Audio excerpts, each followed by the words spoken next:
Hello दोस्तों, मैं हूं ओजेन और ओजेन स्मार्ट पाठशाला में आपका बहुत बहुत स्वागत है।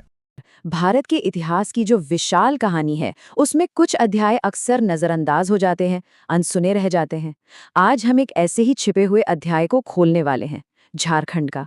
एक ऐसी धरती जिसने चुपचाप बड़े बड़े साम्राज्यों की किस्मत तय की।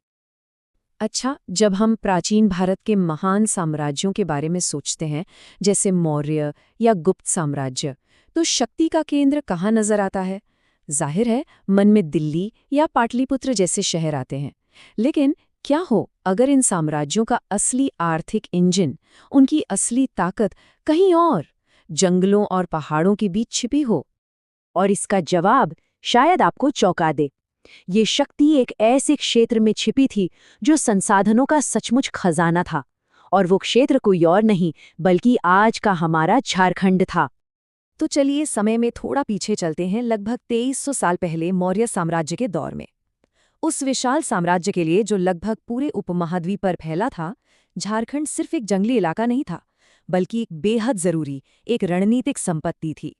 पता है, इस इलाके की अहमियत इतनी थी कि इसका जिक्र कौटिल्य के महान ग्रंथ अर्थशास्त्र में भी मिलता है। इसे कुक्कुट देश कहा गया है। ये इस बात का पक्का सबूत है कि मौर्य प्रशासन इसे न सिर्फ जानता था, बल्कि व्यापार मार्गों को सुरक्षित रखने और किसी भी तरह के विद्रोह को दबाने के लिए इसे बहुत ज्यादा महत्वपूर्ण भी मानता था। तो आखिर मौर्यों के लिए झारखंड इतना जरूरी क्यों था? सोचिए, ये उत्तर में मगध और दक्षिण भारत के बीच एक तरह का सुपर हाईवे था। इसके अलावा ये खनिजों और लकड़ी का खजाना था। सम्राट अशोक ने खुद अपने मशहूर 13वें शिलालेख में इस पर नियंत्रण के महत्व को पहचाना और यहाँ अपने अधिकारियों को भी तैनात किया। उन्होंने यहाँ धम्म यानी नैतिक जीवन के सिद्धांतों को फैलाने की भी कोशिश की, पर एक बात साफ थी, इस धरती की अपनी आदिवासी पहचान हमेशा बहुत मजबूत रही। मौर्यों के पतन के बाद कहानी एक बहुत ही दिलचस्प मोड़ लेती है। ये क्षेत्र दुनिया से कटा नहीं, बल्कि एक ग्लोबल प्लेयर के तौर पर उभरा, और हमारे पास इसके एकदम ठोस पुरातात्विक सबूत हैं। और ये कोई कहानियां या किंवदंतियां नहीं हैं, बल्कि एक पुरातात्विक सच्चाई है। झारखंड की मिट्टी से ऐसे सबूत निकले हैं जो इसे सीधे प्राचीन विश्व व्यापार के नक्शे पर रख देते हैं। और यहाँ देखिए, असली सबूत। एक तरफ हमें सिंहभूम में रोमन साम्राज्य के सिक्के मिलते हैं। कल्पना कीजिए, रोम के सिक्के झारखंड में। ये इस बात का सीधा प्रमाण है कि ये इलाका विशाल इंडो रोमन व्यापार मार्ग का हिस्सा था। और दूसरी तरफ रांची और चाईबासा में मध्य एशिया के इंडो सिथियन शासकों के सिक्के मिले हैं। ये वाकई कमाल है और दिखाता है कि झारखंड सचमुच एक ग्लोबल चौराहे पे खड़ा था। तो दुनिया भर के व्यापारी झारखंड आ क्यों रहे थे? असल में वो यहाँ के बेहतरीन क्वालिटी वाले लोहे और तांबे के लिए आते थे, जिनसे उस जमाने के सबसे अच्छे हथियार और औजार बनते थे।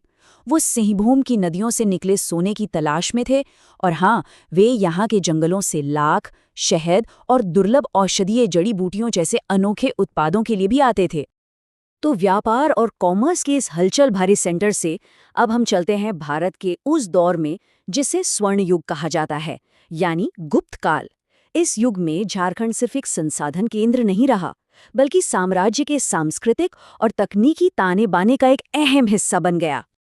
इसका सबसे बड़ा और सबसे शक्तिशाली सबूत हमें कहाँ से मिलता है? महान सम्राट समुद्रगुप्त के इलाहाबाद स्तंभ शिलालेख से। उन्होंने क्षेत्र को मुंडार क्षेत्र कहा, जो यहाँ की प्रमुख मुंडा जनजातियों का सीधा सीधा जिक्र है। ये सिर्फ एक नाम नहीं था, ये एक तरह से उस दौर की महाशक्ति द्वारा स्थानीय पहचान को सम्मान देना था, जिन्होंने गुप्त शासन को स्वीकार कर लिया था। और देखिए, गुप्तों का असर सिर्फ शिलालेखों में नहीं था, वो तो पूरे लैंडस्केप पर छपा हुआ है। हजारीबाग की मधुही पहाड़ी पर आज भी खड़े पत्थर के मंदिर हिंदू धर्म के प्रसार को दर्शाते हैं। कोडरमा के सतगावा में मंदिरों के खंडहर एक समृद्ध धार्मिक जीवन की कहानी सुनाते हैं। और रांची के पास पिठोरिया में प्राचीन जलाशय उस समय की उन्नत इंजीनियरिंग का एक अद्भुत उदाहरण है। लेकिन हम सब जानते हैं, साम्राज्य हमेशा नहीं रहते। तो जब गुप्त साम्राज्य का पतन हुआ, तब झारखंड का क्या हुआ? इस क्षेत्र ने एक जबरदस्त लचीलापन दिखाया। जबकि बड़ी शक्तियां आईं और गईं, झारखंड ने अपनी अनोखी पहचान को बनाए रखते हुए क्षेत्रीय शासकों के एक नए युग को जन्म दिया। सत्ता का ये जो बदलाव था, वो एक बहुत ही दिलचस्प दौर था। पहले गुप्त गए तो एक खालीपन आया, जिसे बंगाल के शक्तिशाली शासक शशांक ने भरा, जिन्होंने यहाँ शैव धर्म यानी भगवान शिव की पूजा को बढ़ावा दिया। उनके बाद महान सम्राट हर्षवर्धन का प्रभाव इस क्षेत्र तक पहुंचा और इन बड़ी शक्तियों के बीच स्थानीय नागवंशी राजवंश का उदय हुआ, जिसने आदिवासी शासन परंपराओं और हिंदू रीति रिवाजों का एक अनूठा और टिकाऊ मिश्रण तैयार किया। तो साम्राज्यों, व्यापार मार्गों और राजवंशों की सदियों लंबी ये यात्रा हमें आखिर बताती क्या है? ये सब कुछ झारखंड की आज की स्थायी पहचान में कैसे बदल जाता है? चलिए इस अविश्वसनीय विरासत के सार को समझते हैं। आखिर में झारखंड की जो पहचान है वो इतिहास की आग में तपी है। ये असर जनजाति जैसे प्राचीन धातु शिल्पियों के हुनर पर बनी है। ये उस अटूट आदिवासी स्वायत्ता पर बनी है जो बड़ी बड़ी सल्तनतों के सामने भी नहीं झुकी। ये एक ऐसी अनोखी संस्कृति है जिसने बाहरी प्रभावों को अपनाया लेकिन अपनी जड़ों को कभी नहीं छोड़ा। ये हमेशा उत्तर और दक्षिण के बीच एक पुल रहा है जिसे इसके अपने भूगोल ने हमेशा महफूज रखा। तो अगली बार जब हम इतिहास के पन्ने पलटें तो ये याद रखना ज़रूरी है कि झारखंड की कहानी हमें याद दिलाती है कि अक्सर सबसे बड़ी कहानियाँ सबसे शांत जगहों पर छिपी होती हैं, और ये हमें सोचने पर मजबूर करती है कि इतिहास के और कितने ऐसे छिपे हुए केंद्र हैं जो बस खोजे जाने का इंतजार कर रहे हैं। तो अगर आप हमारी स्मार्ट लर्निंग जर्नी का हिस्सा बनना चाहते हैं तो आज ही चैनल को सब्सक्राइब कीजिए, इस वीडियो को लाइक करके अपना सपोर्ट दिखाइए और हाँ, अपने सभी दोस्तों के साथ इसे शेयर करना बिल्कुल मत भूलिएगा।